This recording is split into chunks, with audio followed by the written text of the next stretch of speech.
I'm Lou Carta of the Middletown Health Department, and this is Healthline. New parents can have a lot on their minds, faced with responsibilities and tasks that typically come with parenthood.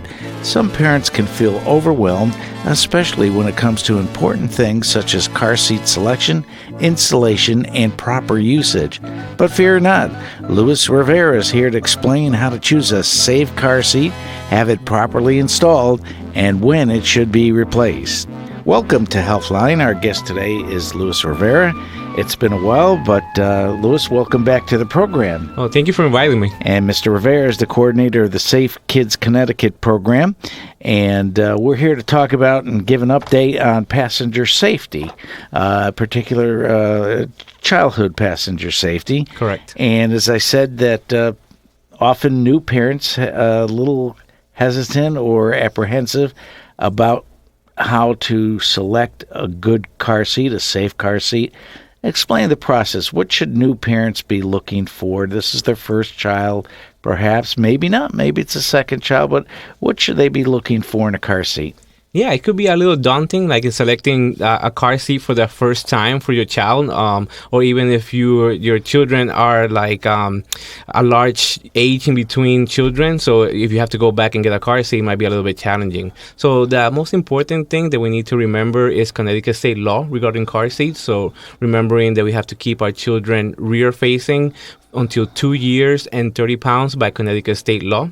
And when you're selecting a car seat, every seat has the information on them, like height and weight ranges. So you have to make sure that your child meets those height and weight ranges when selecting a car seat. I'm sorry, you're saying right on the car seat itself, it will say the weight and the That's right, range. Yeah. It'll have that information on stickers on the car seat itself, and that information can also be found on the car seat manual. Okay, so initially, a child needs to be rear-facing. That's correct? Very important, yes. Yeah. So like a newborn has to ride in the car seat facing towards the back of the car. Not only because it's the law, plus also it's the safest way for the child to travel. So a child is going rear-facing, the shell of the car seat will protect the child's brain, spinal cord, and back in case of a car crash. If a child is forward-facing before its time, then that can cause a lot of injuries to their brain, their spinal cord, and their back. And where should this car seat be placed in the car? So according to the statistics, no sitting position is safer than the other. So any sitting position, as long as the car manual and the car seat manual allows, you can use any sitting position in the back seat, as long as you're using that seat properly. So either side of the car is okay. It doesn't matter. Yeah, it doesn't matter. Like typically, some parents like to choose the back seat behind the passenger, so that way when they park on the street, they'll be opening the door towards the sidewalk and not the street.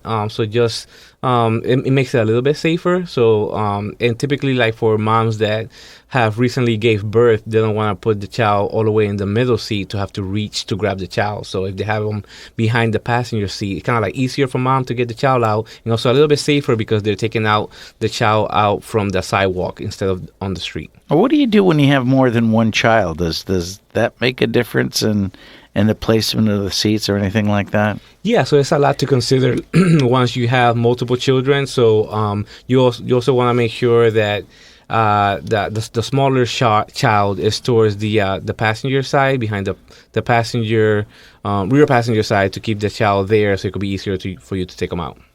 How do you make sure that the child is in there snugly or correctly? Yeah, so it's not only like choosing the right car seat, also making sure that you're putting the child in the right way. So some of the things to consider when you put in the child in the car seat is that the straps are nice and snug to the child's body. So that means that it's so snug that you cannot pinch the webbing together. Like if you could pinch the webbing together on the car seat, then the harnesses are too loose, and then in a collision, the child is going to move too much, and that can cause injuries. If the harnesses are nice and snug, that'll keep the child from moving in case of a car crash, and it'll keep them safer. What is the most common problem that you see? Is that the most common problem you see with the kids' age group in those type of car seats? Yeah, so some of the things that we see that might be common errors are that the car seat might not be installed as tight as it needs to be, and sometimes the car seat might be too loose, and then the car seat won't react the right way in case of a car crash. In the wintertime, sometimes we like to bundle up our kids with big, heavy, bulky clothing, and then that can be an issue because when you put the harnesses on the child, you might think it's tight enough, but it's actually loose, and in a car crash, that child can be ejected from that car seat. So how do you check that it is secured when they are wearing a lot of clothing? So we recommend that you put a light jacket on the child, and then if it's too cold, you can either, like, if the child is small, you can swaddle the baby, so putting like a blanket over the harnesses on the child, or you could even put the coat right over the harnesses once the child is in the car seat. So that way the harnesses are on the way they should be, and also the child is nice and warm. Okay, when does a child go to a front-facing car seat? So by law, a child has to be rear-facing until 2 years and 30 pounds, and then after that, the child can transition from that seat to a forward-facing seat with a harness. Is it okay, like going back to the scenario where there's multiple children in the car, is it okay for the car seat themselves to touch each other, or is there a separation, minimum separation between them? Yeah, the car seats can sit side by side and they can touch each other. Yeah. So as long as the seat is able to sit well on the vehicle seat, then we're good. Like if it's so squished that seat is elevated, now we have an issue. You're listening to Healthline. Our guest today is Mr. Luis Rivera, who is the coordinator of Safe Kids Connecticut. We're going to talk about your organization in a minute. But we're talking about car seat, passenger seat safety, particularly for children. Let me ask you about the next step. They're in the front facing. At what age, what happens next? What is the age or break point for another change in the car seat? So once the child is in a forward-facing seat with a harness after they're 2 years and 30 pounds, they can stay in that forward-facing seat with a harness by Connecticut state law until they're 5 years and 40 pounds, so both the age and the weight. But they're safer in a 5-point harness for longer, and some of those seats can go up to 65 pounds weight limit with that harness. But after 5 years and 40 pounds, by law, that child can transition from a forward-facing seat with a harness into a booster seat. Explain what you mean a little bit in detail about 5-point harness. What exactly is that? So a car seat has the harness system that kind of like keeps the child in that seat.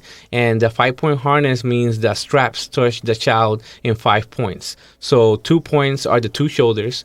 Another point is over the lap, touching them in the 2 hips. And then the last point is in the crotch area. So that harness system helps spread the crash forces in a crash, helping keep the child safe in case of a collision. Do you find that parents are nowadays aware of, you've given us a lot to digest. Do you think parents are really aware of this? Do you find out that as information comes out, more parents are aware of what they're supposed to be doing? So with car seats, it's a little bit difficult. Like a lot of parents don't really think a lot about car seats, and it's a lot of information. So that's why we have programs like the Safe Kids Connecticut program, where we can provide education to parents on proper selection of car seats and making sure that we're using the car seat the right way. And this program is not only based out of Safe Kids Connecticut. There's other similar programs at different hospitals in Connecticut. Okay, so the next step in the evolution of our car seat information right now, how long should a child stay in a car seat? Is there a certain age and, again, weight limit for that as well? Yeah, so the next step, after the child transitions out of the forward-facing seat with a harness, they will get into a booster seat. A child has to stay in that booster seat by Connecticut state law until they're 8 years old and 60 pounds, so both the age and the weight. And the booster seat helps to elevate the child so that the seatbelt system will fit the child properly, so that the shoulder portion of the seatbelt will go over the hard shoulder bones, and that the lap belt is going over their hip bones. The danger is, like, if the kids are not sitting down using the booster seat and they're supposed to, then that belt can go over their necks and over their stomach, and that can cause serious damage and injuries in case of a collision. So again, they must be in a booster seat. at this point? Yeah, so they have to be in a booster seat until they're 8 years old and 60 pounds. But the American Academy of Pediatrics, they recommend the children stay in a booster until they're 4 feet 9 inches. So because when you're that tall, then the seatbelt system in the car will fit you properly.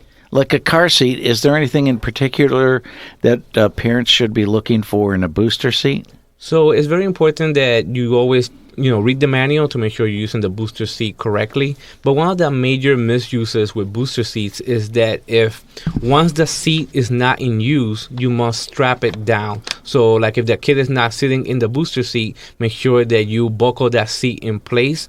That way, in case of a collision, that booster seat does not become a projectile, meaning that seat will fly around and hit other passengers in the car. So if that seat is not in use, either put it in the trunk or make sure that you buckle it in. That way it doesn't fly around in case of a collision, hitting other passengers in the vehicle. And there's something called a latch system. What can you explain a little bit about that? Yeah, so every seat by Federal Motor Vehicle Safety Standards, they need to have the latch system, which stands for Lower Anchors and Tethers for Children.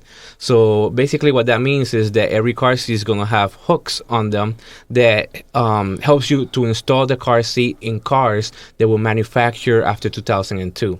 So where you find the metal U-bolts where the back of the seat and the bottom of the seat meet, where you can install the hooks that the car seat brings, and that's another method that you can install the car seat. But a common misuse is that sometimes parents might use both the seat belt and the lower anchors at the same time, and that can actually be dangerous, causing the seat not to move the right way in case of a collision, causing the seat to tear. So you always have to check the manual of the car seat to make sure you're installing it the right way. One of the questions that seems to come up all the time is, how long can a car seat be kept? If a family, there's more than one child, can they hand it down to the next child or next child use it?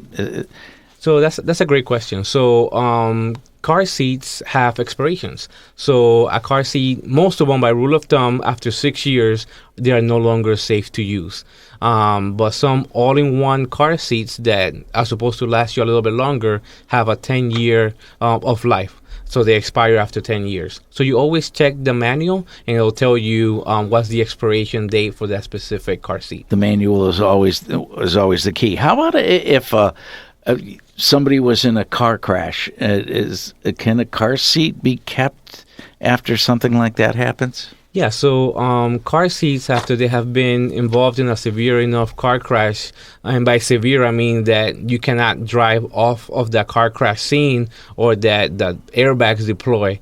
If the car seat was installed in that vehicle, then that car seat, the integrity of that car seat is compromised, and the plastic, that shell of that car seat, will not be able to be strong enough to withstand another crash. So it's no longer safe to use. So if a car seat has been involved in a car crash, you have to replace it. And sometimes insurance companies, if you report it, they'll be able to replace that seat for you. And if people want to have their car seats checked or properly installed, every now and then, periodically throughout the state, there are car seat clinics. Can you tell us a little bit about that in the remaining time we have left? Yeah, so if you visit ctsafekids.org, that's the Safe Kids Connecticut website, there's information on different filling stations that you can visit in Connecticut. So those are different police department and fire departments. They have child passenger safety technicians on hand, and they are able to check proper installation of the car seats and proper harnessing of the car seat, and it's free.